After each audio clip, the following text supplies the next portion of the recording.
السلام علیکم پیارے بچوں، آج کی ہماری کہانی کا عنوان ہے سچائی کا امتحان۔ ایک بہت ہی پیارا گاؤں جس کا نام تھا فیروز پور، وہاں ایک 12 سالہ لڑکا رہتا تھا جس کا نام ارسلان تھا۔ ارسلان دل کا برا نہیں تھا، لیکن اسے ایک بہت بری عادت تھی، چھوٹی چھوٹی باتوں پر جھوٹ بولنا، کبھی ہوم ورک نہ کرنے پر بہانہ بنا دینا، تو کبھی دوستوں سے شیخی بگاڑنے کے لیے جھوٹی کہانیاں سنا دیتا۔ رمضان کا مہینہ شروع ہو چکا تھا۔ پہلا روزہ تو ارسلان نے جیسے تیسے گزار لیا، لیکن دوسرے روزے کے دن ایک عجیب واقعہ پیش آیا۔ سحری کے وقت جب ارسلان بیدار ہوا تو اس کے سرہانے ایک پرانی سی گھڑی رکھی تھی۔ اس کے ساتھ ایک رکا تھا جس پر لکھا تھا، یہ روزے داروں کے لیے ایک خاص تحفہ ہے۔ یہ گھڑی وقت نہیں بتاتی، یہ روزے کی حقیقت بتاتی ہے۔ ارسلان نے خوشی خوشی وہ گھڑی کلائی پر باندھ لی۔ اسے لگا یہ کوئی مہنگا گیجٹ یعنی آلہ ہے۔ دوپہر کے وقت ارسلان اسکول میں تھا۔ شدید گرمی تھی اور اسے پیاس لگ رہی تھی۔ اس کے دوست علی نے پوچھا، ارسلان، کیا تم نے کل والا سبق یاد کیا ہے؟ ارسلان نے سستی کی وجہ سے سبق نہیں دیکھا تھا، لیکن عادت سے مجبور ہو کر بولا، ہاں، میں نے تو 3 بار دہرایا ہے۔ اچانک ارسلان کی کلائی پر بندھی گھڑی زور زور سے وائبریٹ کرنے لگی۔ اس نے گھڑی کی طرف دیکھا تو حیران رہ گیا۔ گھڑی کے شیشے کے اندر جہاں نمبر ہونے چاہیے تھے، وہاں کالی سیاہی پھیل گئی تھی اور ایک تیز بو محسوس ہونے لگی۔ ارسلان پریشان ہو گیا، یہ کیا ہو رہا ہے؟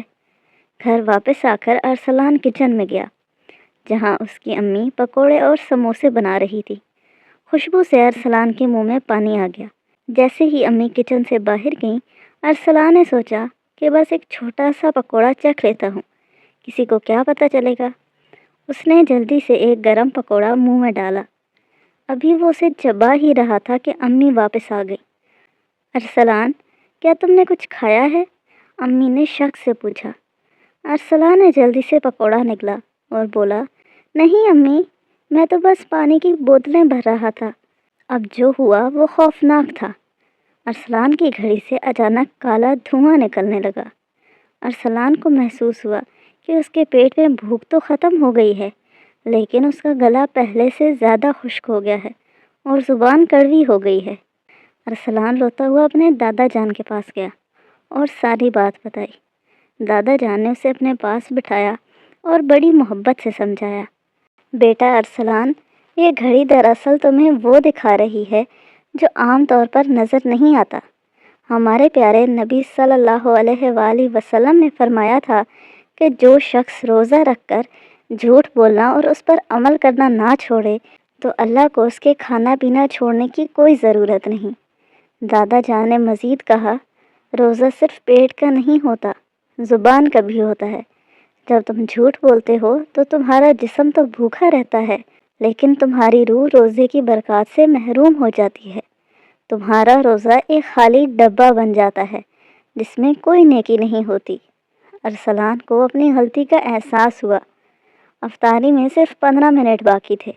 اس نے فوراً وضو کیا، اللہ سے توبہ کی اور بھاگا ہوا امی کے پاس گیا۔ امی، مجھے معاف کر دیں، میں نے جھوٹ بولا تھا۔ میں نے پکوڑا کھایا تھا اور اسکول میں بھی آج جھوٹ بولا تھا۔ جیسے ہی ارسلان نے سچ بولا، ایک عجیب چیز ہوئی۔ اس کی کلائی پر بندھی گھڑی کا کالا دھواں غائب ہو گیا۔ گھڑی کا شیشہ اب چمک رہا تھا۔ ارسلان کو محسوس ہوا کہ اس کے دل سے ایک بھاری بوجھ ہٹ گیا ہے اور اب اسے روزے کی اصل مٹھاس محسوس ہو رہی ہے۔ اس دن ارسلان نے سیکھا کہ روزہ صرف بھوکا رہنے کا نام نہیں، بلکہ اپنے اخلاق کو پاکیزہ بنانے کا نام ہے۔ سچ بولنے سے روزہ نور بن جاتا ہے، جبکہ جھوٹ اسے دھواں بنا دیتا ہے۔ تو پیارے بچوں، آج کی کہانی سے ہم نے کیا سیکھا؟ آج کی کہانی سے ہم نے یہ سیکھا کہ روزہ صرف بھوکا رہنے کا نام نہیں، روزہ ہمیں یہ سکھاتا ہے کہ ہم اپنے دل، زبان اور عادتوں کو بھی قابو میں رکھیں۔ اگر ہم بھوکے رہ کر بھی جھوٹ بولیں، بدتمیزی کریں یا دھوکہ دیں تو روزے کی اصل روح ختم ہو جاتی ہے۔ اسکول، گھر یا دوستوں کے ساتھ سچ بولنا ہی اصل روزہ ہے۔ جھوٹ چھوٹا ہو یا بڑا نقصان ضرور دیتا ہے۔ ارسلان کو لگا کہ چھوٹا سا جھوٹ کوئی مسئلہ نہیں، مگر اس کا اثر اس کے دل اور روزے پر پڑا۔ ہمیں یہ سیکھنا چاہیے کہ ہوم ورک، نمبر یا کسی غلطی پر جھوٹ بولنے کے بجائے سچ بولیں۔ اللہ سچ بولنے والوں کی مدد کرتا ہے۔ سچ بولنے سے دل ہلکا ہو جاتا ہے۔ جب ارسلان نے سچ قبول کیا تو اس کا دل مطمئن ہو گیا۔ اگر ہم اپنی غلطی مان لیتے ہیں، والدین یا ٹیچر سے سچ بولتے ہیں، تو ڈانٹ کے بعد بھی دل میں سکون ہوتا ہے۔ رمضان خود کو بہتر بنانے کا موقع ہے۔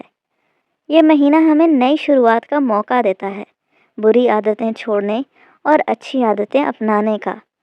ہم طے کر سکتے ہیں کہ جھوٹ نہیں بولیں گے، کسی کا دل نہیں دکھائیں گے، سچائی اور نرمی کو اپنا زیور بنائیں گے۔ اللہ سچ بولنے والوں کو پسند کرتا ہے۔ ارسلان کی گھڑی نے ہمیں یہ بتایا کہ سچ بولنے سے اندھیرے ختم ہو جاتے ہیں اور نور آ جاتا ہے۔ ہماری زندگی میں بھی سچ بولنے سے اعتماد، عزت اور خوشی آتی ہے۔ تو پیارے بچوں، اگر ہم چاہتے ہیں کہ ہمارا روزہ واقعی نور بن جائے تو ہمیں اپنی زبان، نیت اور عمل کو صاف رکھنا ہوگا۔ سچ بولیں چاہے مشکل ہو، کیونکہ سچ ہی ہمیں اللہ کے قریب لے جاتا ہے۔ تو آج کے لیے اتنا ہی، کل ملیں گے ایک نئی کہانی کے ساتھ۔ تب تک کے لیے اللہ حافظ، فی امان اللہ۔